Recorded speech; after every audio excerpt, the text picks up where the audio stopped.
Thank you, Jeremy, and thank you all for giving me an opportunity to be with you. I did think the directions were a little peculiar when they said just drive down the street, turn left at the Frog. But I just sort of trusted and got here, and sure enough, turn left at the Frog did the trick. My kids are going to be interested in hearing a description of this place. But it's a pleasure to be with you. It's a pleasure to be with so many Republicans, and I would agree with Todd. Getting out of Richmond doesn't hurt a whole lot either. When Sarah Palin was accosted for talking about the real America, you know, a lot of the liberals acted like they didn't know what she was talking about. Well, the real Virginia is here, and I'm proud to be with you all. And I believe that we have a chance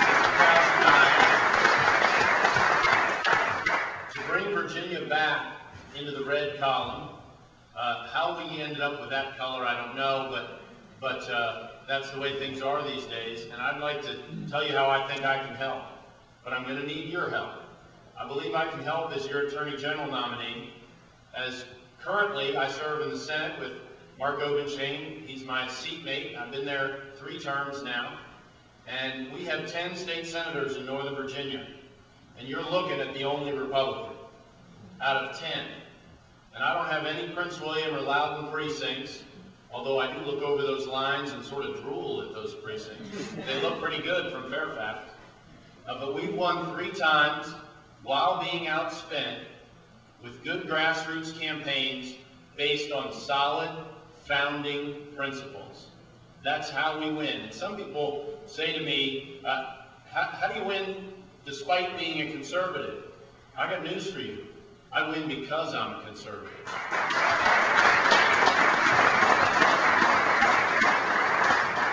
In the Senate, there are not too many of us. So there are lots of opportunities for conservatives to lead on core principles and issues and bills related to those core principles. I've been a leader protecting life from the moment of conception. Again, this year we brought a Planned Parenthood defunding amendment. Mark brought that, I want to say 5 years ago, and we have ended in the same place each time, although every time with a different trick. Last year we actually passed it with Bill Bowling breaking the tie on the floor of the Senate and passing it. But we did that with the support of our whole caucus. And this year we didn't have the support of our whole caucus, and it didn't pass.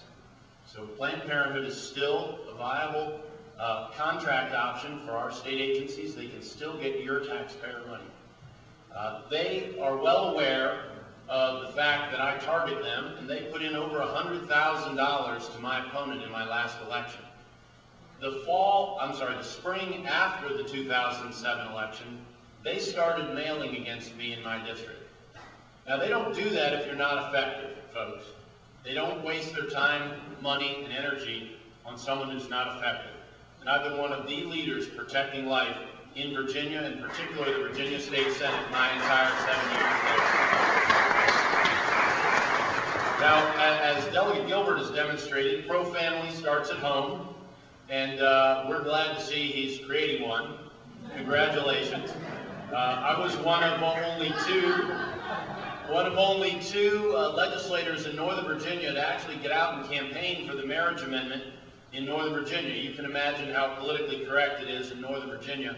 And everybody in this race had that opportunity, and I'm the only one that did it.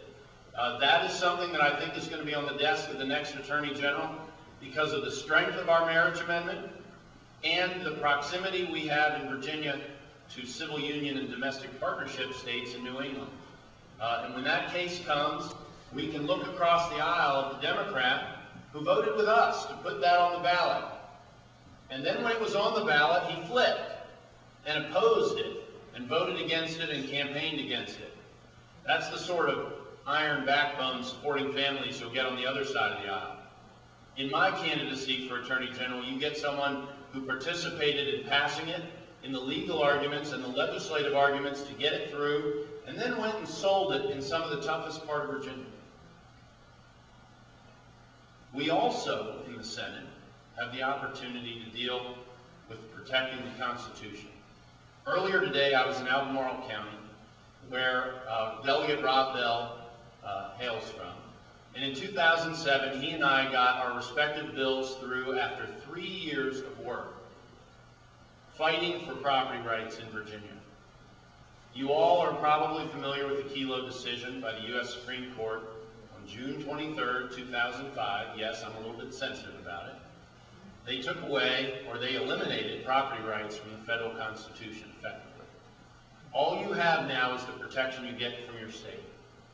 Well, 6 months before that, I had put a bill in to protect exactly those property rights in Virginia.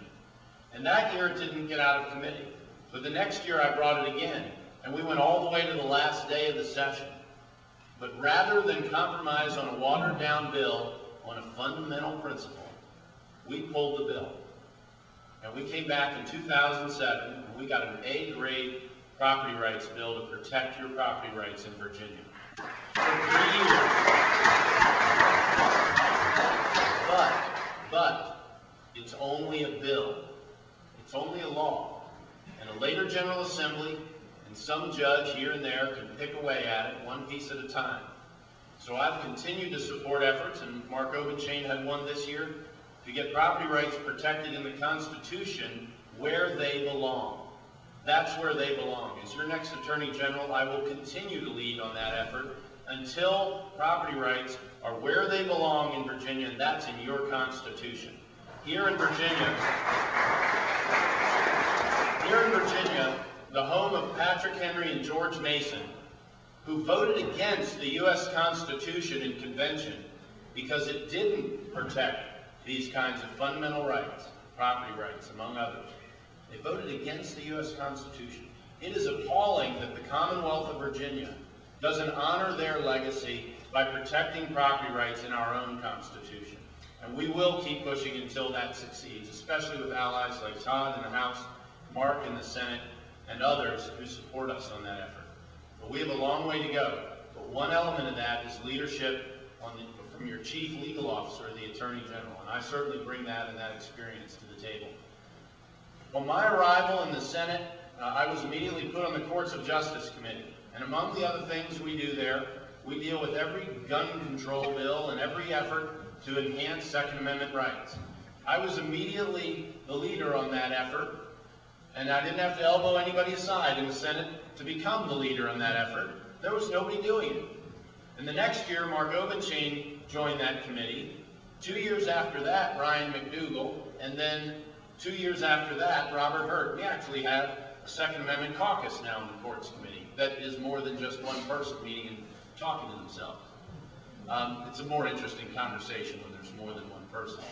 But the bills that come through there every year are gun control bills like you wouldn't believe. We listen to a chairman spout the most ridiculous blather about what the Second Amendment is and isn't.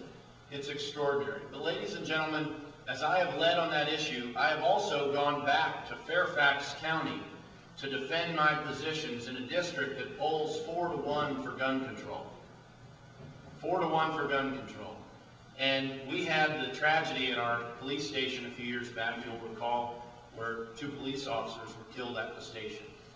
That shooter was from my district. That was my police station. One of those police officers was a homeschool father, a friend of mine from my neighborhood. That still roils the water in my district. The next year, of course, was the Virginia Tech tragedy. That shooter is from my district, the same high school as the shooter from the year before. And so are 2 victims' families. That was 6 months before my 2007 re-election. And I'm among the leaders on protecting the Second Amendment. Not a popular position in Fairfax. And if there was ever a year, 2007 wasn't a great year for Republicans, and an issue, the Second Amendment, and a district, Fairfax County, to back off of an inch to get reelected, it was the Second Amendment in my district in 2007. But I didn't give 1 inch. Not 1 inch. And I got reelected.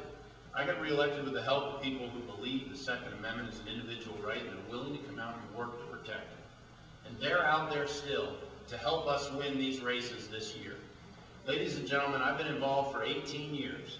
I have never seen, ever, seen a candidate deal with a situation like I had in terms of that raw pain and personal injury and harm in their district that was so at odds with a fundamental issue like the Second Amendment. And I hope I never do. I didn't enjoy that.